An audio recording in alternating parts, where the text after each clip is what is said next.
জামালপুরে বাস পুড়িয়ে দেয়া সহ শিক্ষার্থীদের সড়ক অবরোধের প্রতিবাদে বাস শ্রমিকদের অনির্দিষ্টকালের ধর্মঘট চলছে।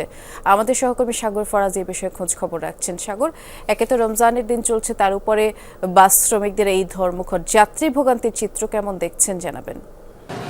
দেখুন বৃষ্টি, ঘটনার সূত্রপাত যদি একটু বর্ণনা দিয়ে বলি আপনাকে। আসলে গত 2 মার্চ রাজীব পরিবহনের একটি বাস সড়ক দুর্ঘটনার কবলে পড়ে জামালপুর সদর উপজেলার শরীফপুর ইউনিয়ন এলাকায়। তো সেখানে এই দুর্ঘটনায় 2 জন যাত্রী কিন্তু মারা যায়। তো সেই প্রেক্ষিতে স্থানীয় জনতা সেখানে কিন্তু বাসটিকে পুড়িয়ে দেয়।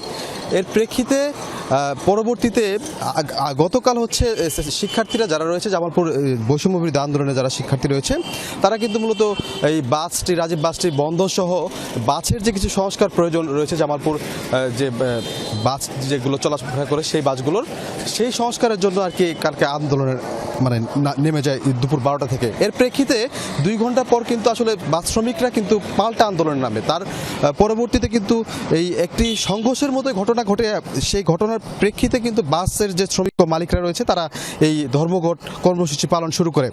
বলতে গেলে এই বৃষ্টি আমি গতকাল থেকে আজ পর্যন্ত দেখেছি যারা ঢাকাগামী অথবা ময়মনসিংহগামী যারা যাত্রী রয়েছেন তারা কিন্তু খুব দুর্ভোগে পড়েছেন। সকাল থেকেও দেখেছি বাস না পেয়ে, সিএনজি না পেয়ে এবং কি সকল প্রকার গণপরিবহন বন্ধ থাকায় এই দুর্ভোগটা কিন্তু পোহাতে হচ্ছে। আরেকটি বিষয় জানিয়ে রাখি, আজ দুপুর 12টার দিকে কিন্তু 2টার দিকে কিন্তু ছাত্রদের পক্ষ থেকে একটি স্মারকলিপি দেওয়া হবে জেলা প্রশাসনের কাছে, মূলত বাস সংস্কারের জন্য। আর বাস মালিক সমিতিদের পক্ষ থেকে কিন্তু সকাল 10টার দিকে আর কি এই স্মারকলিপি প্রদান করা হবে। তো এই ছিল আমার কাছে সর্বশেষ। বিস্তারিত জানাচ্ছিলেন, ধন্যবাদ সাগর।